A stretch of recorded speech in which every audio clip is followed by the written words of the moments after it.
সম্মানিত ভাইরা,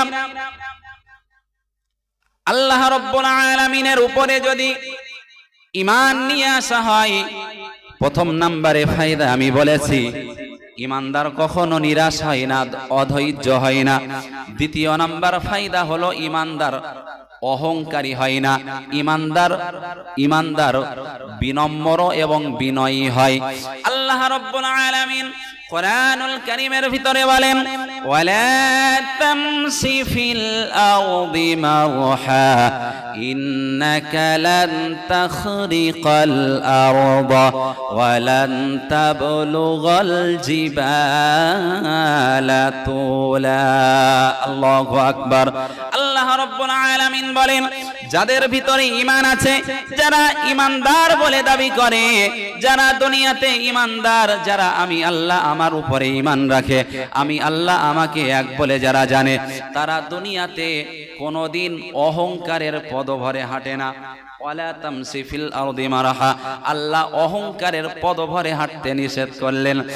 ইন্নাকা লান তাখরিকাল আরদা ওয়ালান তাবলুগাল জিবালা তুলা।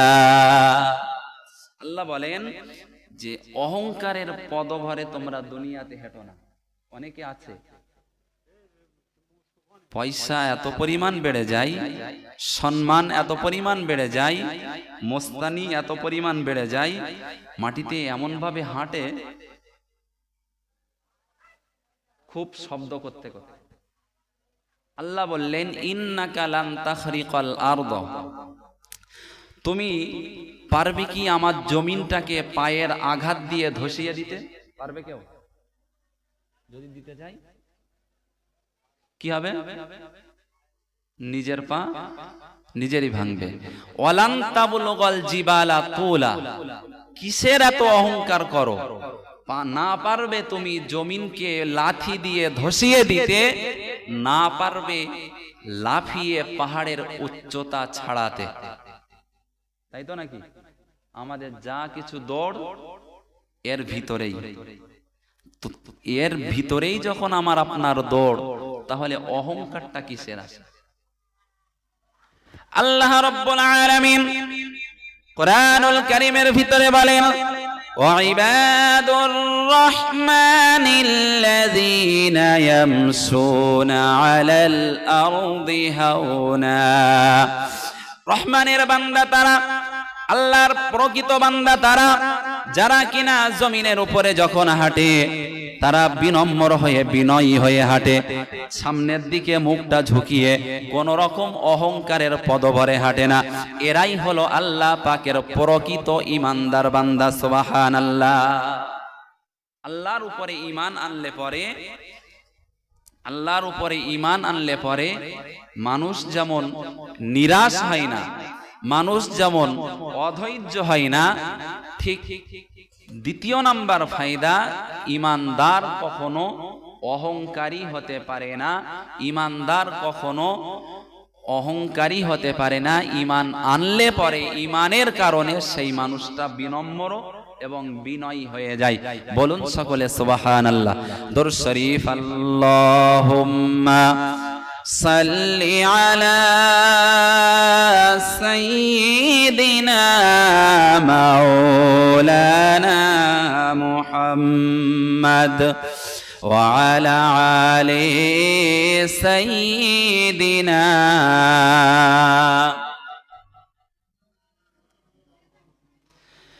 আমি মনের কাবায় এঁকেছি প্রিয় নবী তোমার ছবি। আমি মনের কাবায় এঁকেছি প্রিয় নবী তোমার ছবি। তোমার নামের ছন্দ গেথে, তোমার নামের ছন্দ লিখে হয়েছি যে কবি, কবি ইয়া নবী। আমি মনের কাবায় এঁকেছি প্রিয় নবী তোমার ছবি আমি মনের কাবায় এঁকেছি প্রিয় নবী তোমার ছবি হালিমা দুদমা দেখে বলে প্রিয় নবীর মুখটা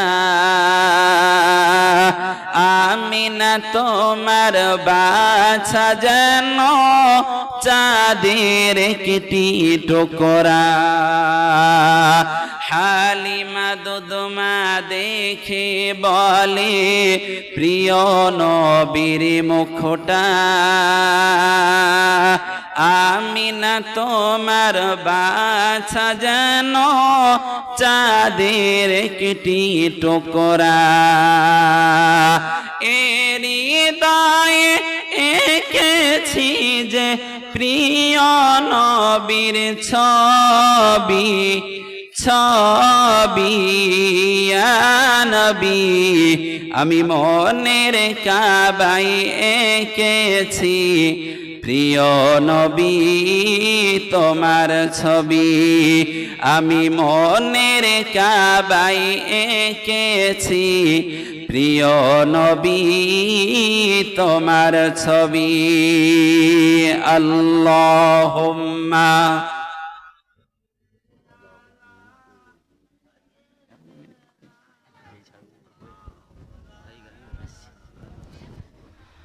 وعلى آل سيدنا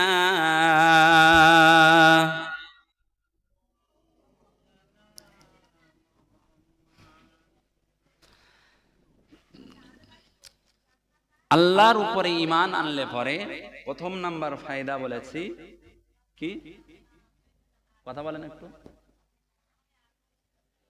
কত সময় হয়ে বলি ঘন্টা পরে নিত তা বাড়ি পর্যন্ত যাবে কি করে প্রথম নাম্বার ফায়দা যেটা সেটা হলো ঈমানদার কখনো নিরাশ হয় না তাই তো নাকি ঈমানদার কখনো অধৈর্য হয় না ধৈর্য হারা হয় না দ্বিতীয় নাম্বার ফায়দা ঈমানদার কখনো অহংকারী হতে পারে না ঈমান আনার কারণে সেই বান্দাটা বিনম্র বিনয়ী হয়ে যায় সম্মানীয় ভাইরা আল্লাহ রাব্বুল আলামিন বলেন ইয়া আইয়ুহাল্লাযীনা আমানু হাল আদুল্লুকুম আলা তিজারাতিন তুনজিকুম মিন আযাবিন আলীম জোরে বলুন আল্লাহু আকবার আল্লাহ রাব্বুল আলামিন গোটা দুনিয়ার ঈমানদার সম্প্রদায়কে লক্ষ্য করে বলেন ওগো ঈমানদারেরা আমি আল্লাহ তোমাদেরকে এমন একটা ব্যবসার কথা বলে দেব নাকি এমন একটা ব্যবসা তোমাদের শিখিয়ে দেব নাকি যে ব্যবসা করলে কিনা তোমরা পরকালে কঠিন শাস্তি থেকে বেঁচে যাবে আল্লাহ বলেন সেই ব্যবসার তিনটি পুঁজি তো মিনুনা বিল্লাহি ওয়া রাসূলিহি ওয়া তুজাহিদুনা ফি সাবিলিল্লাহি বিআমওয়ালিকুম ওয়া আনফুসিকুম সেই ব্যবসার পুঁজি হলো তিনটি প্রথম নাম্বার আল্লাহর উপর ঈমান আনতে হবে দ্বিতীয় নাম্বার হলো রাসূলের প্রতি ঈমান আনতে হবে আর তিন নাম্বার হলো আল্লাহর জন্য আল্লাহর রাস্তায় তোমাদের অর্থ এবং তোমাদের জানের বিনিময়ে জিহাদ করতে হবে প্রথম নাম্বার আল্লাহর উপরে ঈমান আনতে হবে আমরা ঈমানে মুফাসসাল পড়েছি আমানতু বিল্লাহি ওয়া মালাইকাতিহি ওয়া কুতুবিহি ওয়া রুসুলিহি ওয়াল ইয়াউমিল আখির والقدر خيره وشره من الله تعالى والبعث بعد الموت জানি তো আমরা জানি মুখস্থ আছে নেই এই সাতটি অদৃশ্যের প্রতি ঈমান আমাকে আপনাকে রাখতে হবে তাই তো নাকি আল্লাহ রাব্বুল আলামিন কোরআনুল কারীমের ভিতরে বলেন যালিকাল কিতাবু লা রাইবা ফিহি হুদাল লিল মুত্তাকিন। জোরে বলুন আল্লাহু আকবার। আল্লাহ রাব্বুল আলামিন বলেন আমি এই কোরআন নাজিল করেছি, এই কোরআন আমি তোমাদের কাছে পাঠিয়েছি, তোমাদের গাইড বুক হিসাবে কোরআন পাঠিয়েছি। দুনিয়ায় এমন কোন বই নাই, এমন কোন কিতাব নাই যে কিতাব লেখার পরে লেখক বলে দিতে পারবে যে এই কিতাবের ভিতরে, এই বইয়ের ভিতরে কোন রকম ত্রুটি নাই, কোন রকম ভুল নাই। পারবে কিনা? পারবে নাকি? পারবে? কোন লেখক কেউ পারবে না। বরং তারা বলবে, তারা লিখে দেয় বইয়ের শেষে যে আমি আমার সাধ্যমতো চেষ্টা করেছি আমার এই বইতে কোন রকম ভুল না লেখার। এরপরেও কোন পাঠক পাঠিকার নজরে যদি কোন রকম ত্রুটি আসে আমাদেরকে জানালে পরবর্তীতে আমরা ভুলটাকে সংশোধন করব। কিন্তু আল্লাহ রাব্বুল আলামিন আমার আপনার জন্য যে কিতাব নাজিল করলেন, যে কিতাব মেনে চললে আমি আপনি আল্লাহকে পাবো, যে কিতাব আমার আপনার জন্য গাইড বুক হিসাবে আল্লাহ পাঠালেন, সেই কিতাবের প্রথমেই আল্লাহ স্টাম্প লাগিয়ে দিলেন যালিকাল কিতাবু লা রাইবা ফিহি।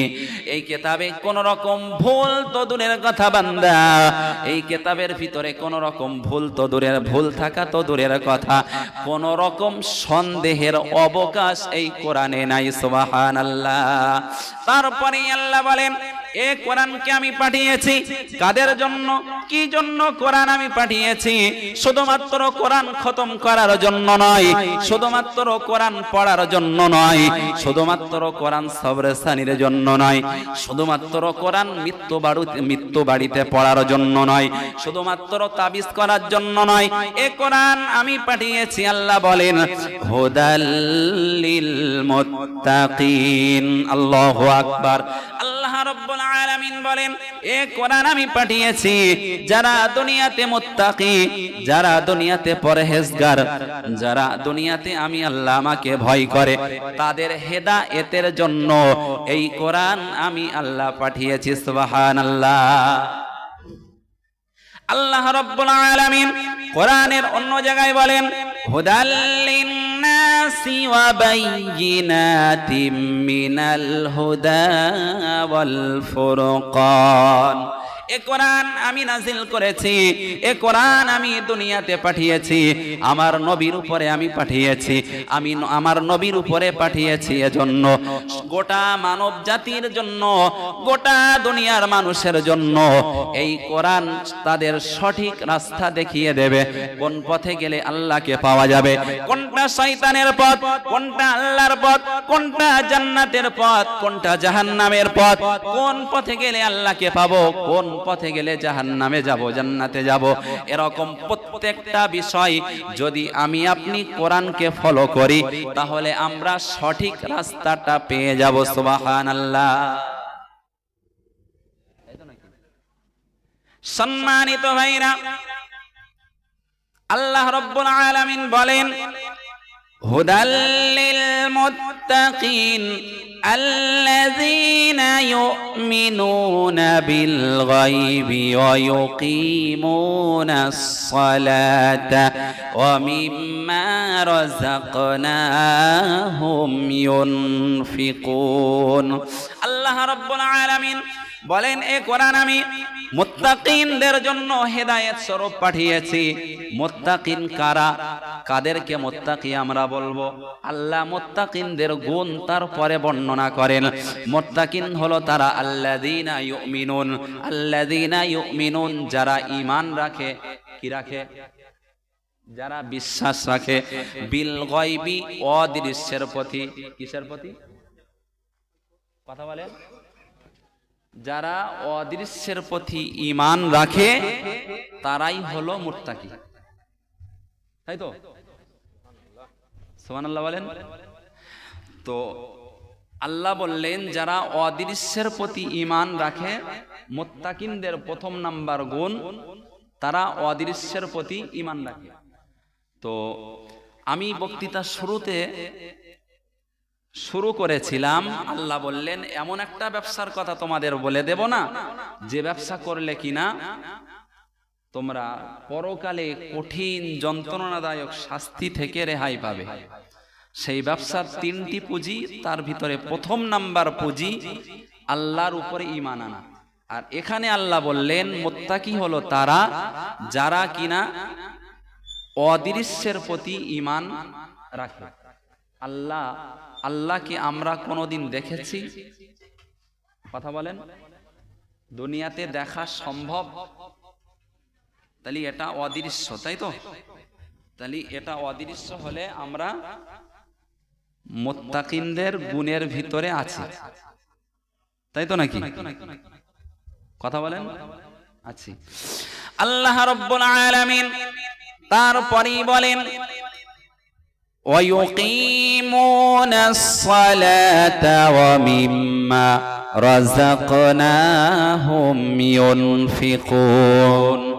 মুত্তাকি হলো তারা যারা অদৃশ্যের প্রতি ঈমান রাখবে এবং তারপরে নামাজ কায়েম করবে, এবং আমি আল্লাহ যা কিছু তাদেরকে রিজিক দিয়েছি ওই সমস্ত রিজিক থেকে আমি আল্লাহ আমার পথে খরচ করবে, তারাই হলো মুত্তাকি। সুবহানাল্লাহ। যাই হোক, কম বেশি অনেকটাই কথা বললাম। তো মূল বক্তৃতা আমার যেটি, যে ঈমানদার